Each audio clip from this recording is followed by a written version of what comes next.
Assalamu alaikum, respected viewers. I am Dr. Mohammad Ramzan Ansari, Assistant Professor of Pediatrics and Family Medical Specialist.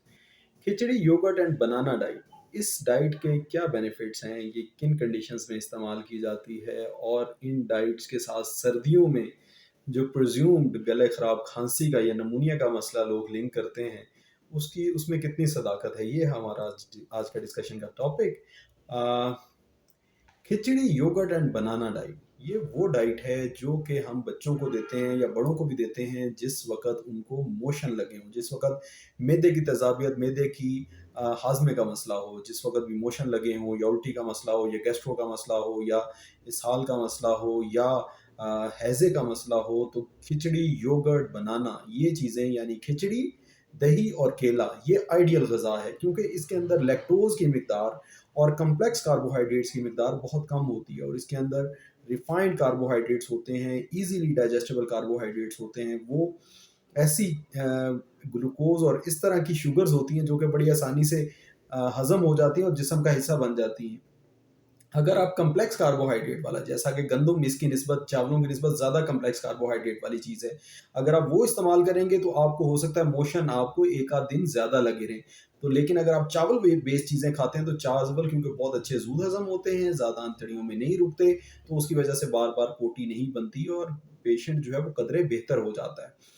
फिर चावलों के अंदर इस तरह के मिनरल्स मौजूद होते हैं और उसका कंटेंट इस तरह का होता है जो कि बच्चे को इसहाल की हालत में, हैज़े की हालत में रिक्वायर्ड होता है। तो चावल बहुत अच्छी चीज़ है। फिर उसके साथ जब खिचड़ी की सूरत में उसके अंदर थोड़ी सी दाल आप ऐड कर देते हैं तो बच्चे को डेली रिक्वायरमेंट की मिनिमम प्रोटीन जो चाहिए होती है वो भी मिल जाती है। जो बनाना है उसके अंदर पोटेशियम है। पोटेशियम बहुत ज़्यादा ज़रूरी होता है, ऐसे बच्चों को रिक्वायर्ड होता है जिन बच्चों को मोशन का मसला हो, जिनके अंदर से पोटेशियम लॉस हो रहा हो। और पोटेशियम जो है वो मोशन के साथ भी लॉस होता है और उल्टी के साथ भी लॉस होता है। ये कॉन्सेप्ट बिल्कुल गलत है कि शायद सिर्फ मोशन के साथ पोटेशियम की कमी होती है, उल्टी के साथ पोटेशियम की कमी नहीं होती। दोनों सूरतों में पोटेशियम की कमी होती है और बनाना के अंदर पोटेशियम बहुत अच्छी मिकदार में पाया जाता है और बनाना के अंदर बाकी मिनरल्स भी पाए जाते हैं और कार्बोहाइड्रेट्स भी, जैसा कि मैंने आपको बताया कि कार्बोहाइड्रेट्स की वो टाइप्स पाई जाती हैं जो कि ज़्यादा पेट में नहीं रहती। जैसे चावलों में कार्बोहाइड्रेट्स जो हैं वो ज़ूद हज़म होते हैं, इसी तरह से बनाना यानी केले में भी कार्बोहाइड्रेट्स ज़ूद हज़म होते हैं। तीसरे नंबर पे आ गया योगर्ट। योगर्ट क्यों इसमें इस्तेमाल किया जाता है? उसमें मिनरल्स भी होते हैं, कैल्शियम भी होता है, लेकिन साथ ही साथ जो सबसे ज़रूरी बेहतरीन चीज़ उसके अंदर है वो है प्रोबायोटिक्स। वो प्रोबायोटिक्स इसके अंदर मौजूद होते हैं जो कि बच्चे की आंत में जाके जो जर्म्स वाले जो डिजीज़ पैदा करने वाले जर्म्स हैं उनको रिप्लेस कर लेते हैं बाय हेल्दी जर्म्स। बैक्टीरिया दो तरह के होते हैं, एक डिजीज़ कॉजिंग जर्म्स होते हैं और एक प्रोबायोटिक होते हैं जिनको हम हेल्दी जर्म्स कहते हैं। जो डर्टी जर्म्स हैं वो उस वक़्त बीमारी पैदा कर रहे होते हैं।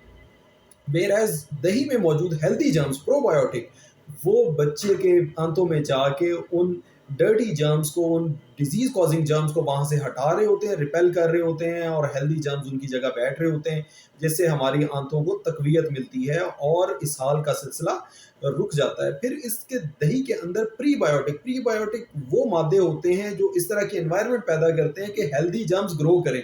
तो प्रीबायोटिक प्रोबायोटिक का आइडियल कॉम्बिनेशन है दही और उसके साथ साथ उसे मिनरल भी मिल रहा है, बच्चे को न्यूट्रिशन भी मिल रही है।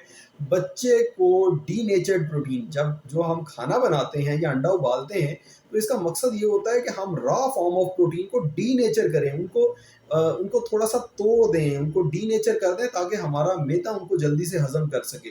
अगर हम रॉ फॉर्म में कोई प्रोटीन्स खाते हैं तो उससे एलर्जी होने के इम्कानात ज़्यादा रहते हैं, उसके हजम होने के चांसेस कम होते हैं। तो इस वजह से हम सारी की सारी चीज़ें उबाल के, पका के खाते हैं और हमें पका के ही खानी चाहिए प्रोटीन्स। तो इस तरह जब दही के अंदर दूध की जो प्रोटीन्स होती हैं वो दही के अंदर काफ़ी हद तक डीनेचर और काफ़ी हद तक टूट-फूट का शिकार हो गई होती है और लैक्टोज़ की मिकदार दूध की निस्बत दही में कम होती है। तो ऐसा खाना खाने से, दही खाने से बच्चे में लैक्टोज़ की वजह से इसहाल भी नहीं होगा, उसके अंदर प्रीबायोटिक भी मिलेंगे, प्रोबायोटिक भी मिलेंगे, न्यूट्रिशन भी मिलेगा जिससे बच्चे को फ़ायदा होगा। ये थी व्यूअर्स मेरी आज की वीडियो, उम्मीद है आप लोगों को फ़ायदा होगा। अस्सलाम वालेकुम।